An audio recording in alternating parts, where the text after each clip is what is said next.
इस देश के अंदर सिखों को न्याय क्यों नहीं मिलता? क्योंकि हमारे देश के जो कौम के लीडर हैं, सिख कौम के जो लीडर हैं, हमने जो मेंबर चुने हैं, वो सारे के सारे बिक चुके हैं। ये किस प्रकार से बिके आपने दिल्ली के अंदर देख लिया होगा।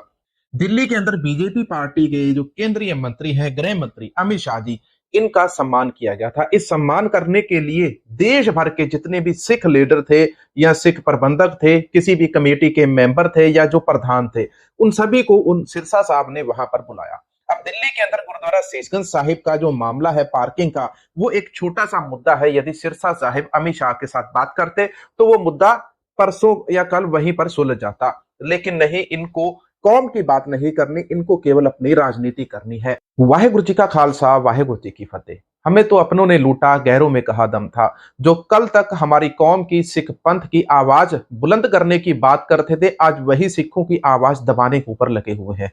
सरदार मनजिंदर सिंह सिरसा के बारे में आप सभी लोग जानते हैं, किस प्रकार से उन्होंने सिख कौम को यह कहा था कि वह सिख कौम के मुद्दे इस देश के सामने लेकर आएंगे जब वह बीजेपी पार्टी के अंदर शामिल होंगे। उन्होंने कहा था कि मैं वहां पर सियासत करने नहीं जा रहा हूं, इस धर्म के मंच को सीढ़ी बनाकर सियासत के अंदर नहीं जा रहा हूं, मैं हमारे सिखों का दर्द लेके उस पार्टी के अंदर जा रहा हूं। आज जो पार्टी सत्ता के अंदर है, उसके अंदर बैठ के मैं हमारे सिखों के, सिख कौम के दर्द की बात करूंगा।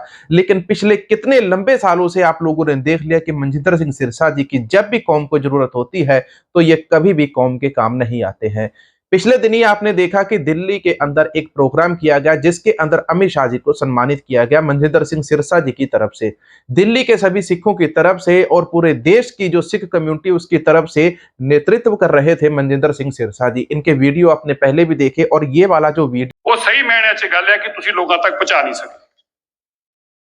मैं जो इन्हां दा 9 साल दे काम देखदा है, जिस तरीके दे काम होए ने, मैं समझदा कि साडी खुद दी कम्युनिटी दे लीडर साहिबानां नूं भी ओहदी 1% जानकारी।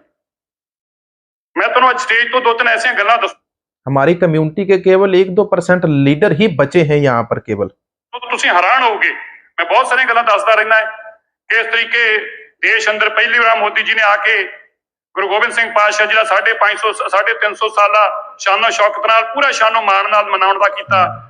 गुरु गोबिंद सिंह पातशाह जी दे नाल नाल गुरु तेग बहादुर दा 400 साला लाल किले ते मनाउणा कीता।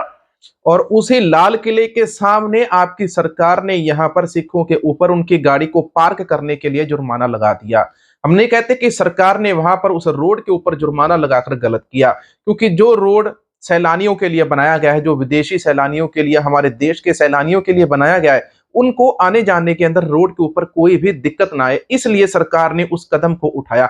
लेकिन उस जो सरकार ने वहां पर यह कदम उठाया था, उसका सल्यूशन भी तो सरकार को ही करना था। अब जो लोग गुरुद्वारा साहिब, गुरुद्वारा शीशगंज साहिब जाते हैं तो वहां पर वह किस प्रकार से जाएंगे? केवल 500 मीटर की दूरी के ऊपर गाड़ियों को खड़ा कर दिया जाता है। अब ये 500 मीटर की दूरी का वन वे आप कर देते हैं वहां पर कि इस चौक से आगे जो गाड़ियां जाएंगी गुरुद्वारा साहिब जाएंगी और वहीं से वापस आएंगी, केवल वन वे आपको दिया जाता है। इस देश के अंदर सिखों को न्याय क्यों नहीं मिलता, ये आप अच्छे से समझ जाते हैं, क्योंकि हमारे देश के हमने जो लीडर, अपनी कौम के लीडर, अपनी कौम के प्रधान जो चुनकर भेजे थे, वो आज बीजेपी के अंदर शामिल हो चुके हैं। और उन्होंने हमसे ये बात कही थी कि हम बीजेपी पार्टी के अंदर इसलिए जा रहे हैं क्योंकि हम सिखों की आवाज उठा सके, ताकि हम सिखों के जो हक उनको नहीं मिले हैं वह वापस दिलवा सके।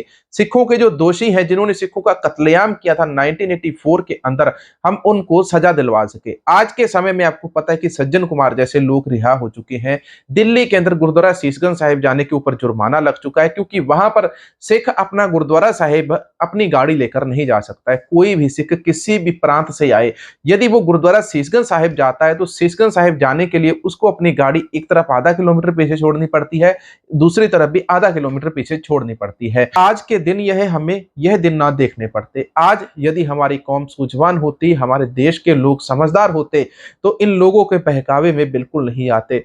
मिलेंगे एक और नए वीडियो के साथ। वाहेगुरु जी का खालसा, वाहेगुरु जी की फतेह।